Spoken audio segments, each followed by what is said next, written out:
Hey, it's Cliff. Hope everyone's having a great new year so far. One thing that I do is I always try to make a list of goals that I want to accomplish every year. Just helps me have something to really strive for and get further along than where I was in the previous year. So for this video, I have 6 bullet points of things that I want to accomplish within the new year. So maybe this helps somebody.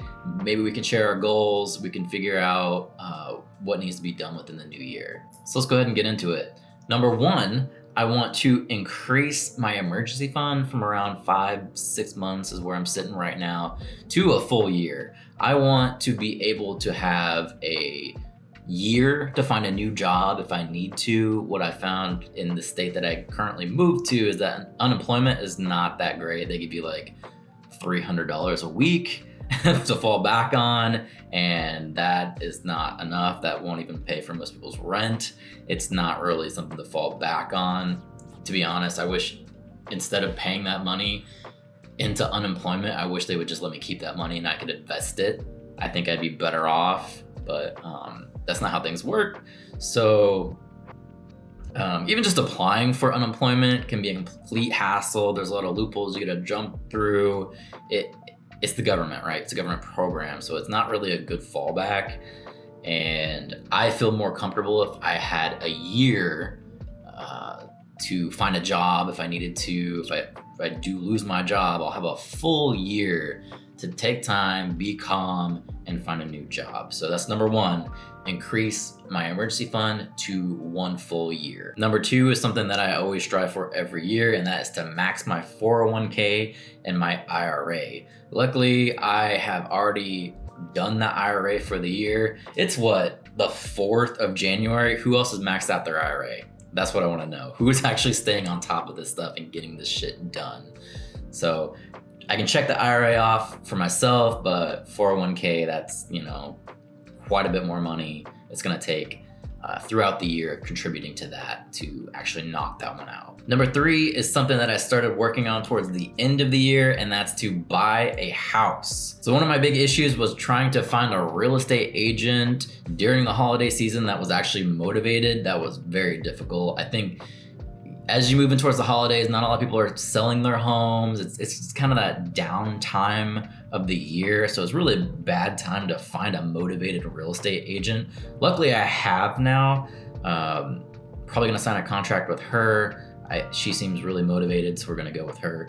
And where am I in the process? I've done the pre-approvals. I'm good to go on that. I've calculated in spreadsheets what I can afford and the numbers that we're looking for. It's just messing with those variable interest rates because they change every day. Finding the home that suits all of our needs. I have a big dog, need a backyard, we want a 2-car garage. There's a lot of things that go into looking for a home. But now that I have an agent, I have the pre-approval, now we can start going to open houses, shopping for the home. Hopefully within a few months, I can start knocking that out. I still have like 6 months left on the lease here in the place that I'm renting. So not in a rush, no big hurry. We can kind of relax, take our time, find a good deal. But there's a lot of planning that goes into that. So that's why I put it on my goal list too, because even just thinking about closing costs and the fees and everything that we're gonna have to pay, and you get the mortgage. Do you want to buy down the points on the mortgage to have a lower rate? Everything that goes into that. There's gonna be a lot of cash on hand that I'm gonna have to give up just to get into this house. So something that I'm strategically doing, and hopefully we can accomplish this around July. Number 4 is that I want to tithe to something positive. Now last year, I took a small fraction of my income, started pulling that into a savings account. And the idea was that I was going to do something good for the community, donate to a charity or something. Towards the end of the year though, I had no idea what to donate to. Wife and I were thinking that we were gonna do like an animal shelter, but even that is kind of hard to find, because when you look at like animal rescues, they don't really last very long because they're not profitable, right? They're not a business. So they come and go very quickly. So maybe finding like an animal shelter that's actually there would be better, but I don't know. I don't know what I want to donate to. I just want to make sure that I'm giving something back to my community, doing something good with a small portion of my income, just something. So if you guys have any ideas what I should be donating to that isn't a scam, because there's a lot of scam charities out there, please let me know. I'm just looking for something positive. Number 5 is that I want to grow a small dividend portfolio. And I know a lot of people are gonna be like, dividends, that's just taking capital away from the stock. They're just giving it back to you. You're better off in growth stocks. And I think that's true to some extent. But a lot of what I invest in now is already growth stocks. So a dividend portfolio on the side is really just fun. I look at it like a bridge account, something that could also tie me over if I lose a job. I'll have a little bit of more income coming in, something a little bit more passive. If you choose the right kind of dividend stocks, there's gonna be more stability, because when I look at this year coming up, obviously I don't have a crystal ball, but I feel like this is gonna be a down year in the stock market.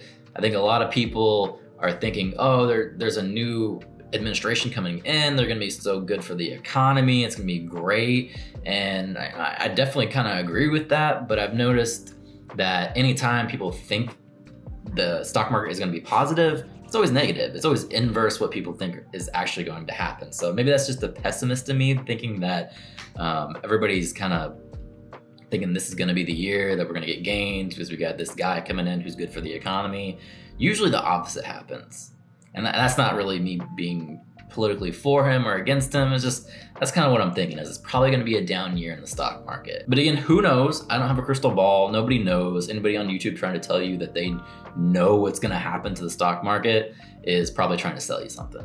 So the idea is just to build up a mostly dividend portfolio. I'm probably still going to include some growth stocks in there just because, that's smart, I think. And even a lot of the growth ETFs, they have dividends in them as well. So no big deal there, but I'd like to get that portfolio up to maybe getting me by for 2 months if I were to lose my job. You can probably tell by now I'm very risk adverse, thinking that I'm going to lose my job. There's no indication that I'm going to lose my job, but I don't know, it just feels safe to de-risk. Maybe that's just the goal here. It's just to de-risk everything. I'm not really being as aggressive in investing as I used to. I'm looking for more stability, I think. So if I get 2 months, that passive income coming in, I think that would be good for me.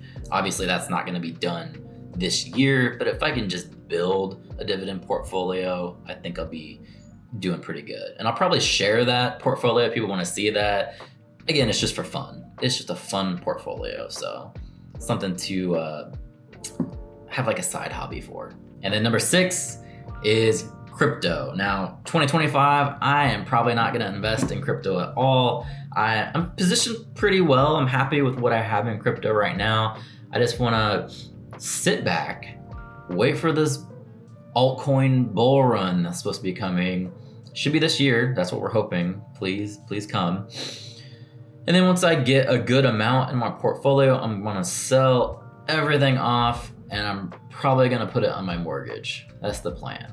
And then as we enter 2026, I'm going to do the same thing that I did before, DCA back in through those down 3-4 years, build up that portfolio again. But for this year, I'm not buying anything. I'm not doing anything. I'm just holding. I'm waiting for the bull run. We've had a little bit of gains so far, but it's not enough for me. Maybe I'm being greedy, I don't know. But I'm not ready to sell yet. I guess that's what I'm saying. I haven't hit the point that I actually want to sell this. I want it to make a good dent on my mortgage before I get rid of it. And if that doesn't happen, I'm just gonna keep holding. I'm okay with it, that's fine. It's not something like, I need this money or anything, or like that. I'm just gonna hold, wait for a good amount of gains, sell, deal with the taxes, and then pay off my mortgage. Or not pay off my mortgage, but pay down my mortgage. Maybe pay off my mortgage, who knows? People are thinking that Bitcoin's going to like 500K this cycle. Again, nobody has a crystal ball, nobody knows what's gonna happen. And that's why I'm just gonna hang back and let crypto do its thing. And once I hit my target, sell, I'm good. So that's pretty much it. That's my 6 goals for the year that I want to accomplish. Let me know what your goals are. Are you making goals? Please make goals. The only way you're gonna get anywhere is making these goals and trying to accomplish them. Even if you don't accomplish them, at least you're moving in the right direction, right? So let me know your goals. What are we gonna do this year? Is the stock market going up? Is it going down? Who knows? Anyway, thank you for watching.